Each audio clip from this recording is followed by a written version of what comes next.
Hello, I'm Nancy Verhei and the host of the Elder Care Channel. Today's topic is home care or home care services, and it's very close to my heart because I ran a home care service agency for over 20 years. Now, home care is basically one option for those people who are looking for services to take care of their daily needs. So you can, for instance, choose home care, or you could choose to move to assisted living. But home care provides more services in terms of what can be done in a day's time. So for instance, activities of daily living are covered, and that can include anything from cooking, cleaning, companionship, the big three, and driving a client to the doctors or to activities, going on vacation with the senior if they like to go somewhere. It's really expanding their whole scope of what they would like to do in a day's time to improve the quality of their life. It eases boredom, and it really helps with pain too, because when you have somebody to talk to, activities to go to, you're not so focused on your own physical aches and pains. So, one of the things I wanted to cover today is that I probably have, over the past 20 years, more adult children call and say, I don't know what to do with mom or dad. Should they stay at home? Should I move them to assisted living? And I always ask them, what does your parent want? I know it's a real obvious question, but some people forget to ask. It's basically what's convenient for them. So I want you to really think in terms of your parent and what their wishes are. After you ask them that question, 9 out of 10 will probably say, I want to stay at home. And that's pretty typical.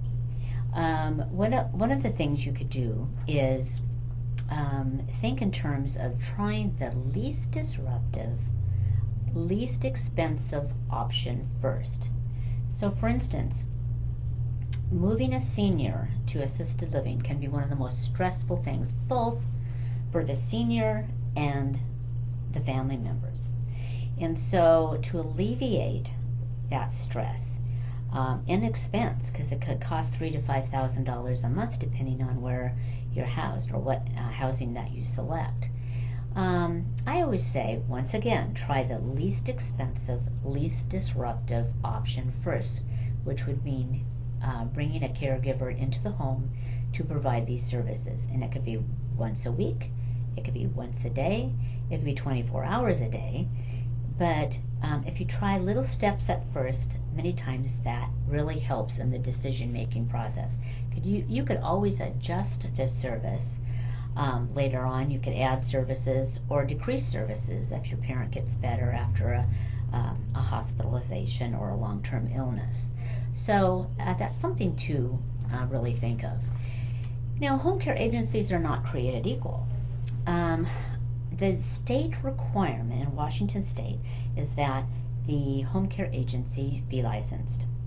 But I look beyond that. When looking for a home care agency, not only look for licensed home care, but also look at how long have they been in business, and that's something to ask when you call around looking for home care.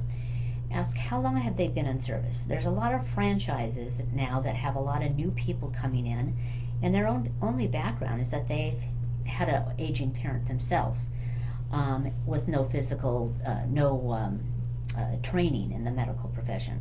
So I would always say, please find somebody who has been in business more than 3 years, because 50% of companies fail in the first 3 years of service.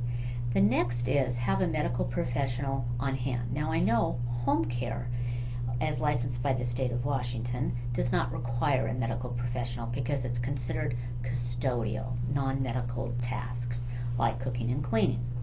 However, anyone who's worked with seniors knows that at some point or another they get sick, they're diagnosed with a disease process, they fall and get injured, and at some point they need medical professionals, and you do not want an amateur getting involved at that point.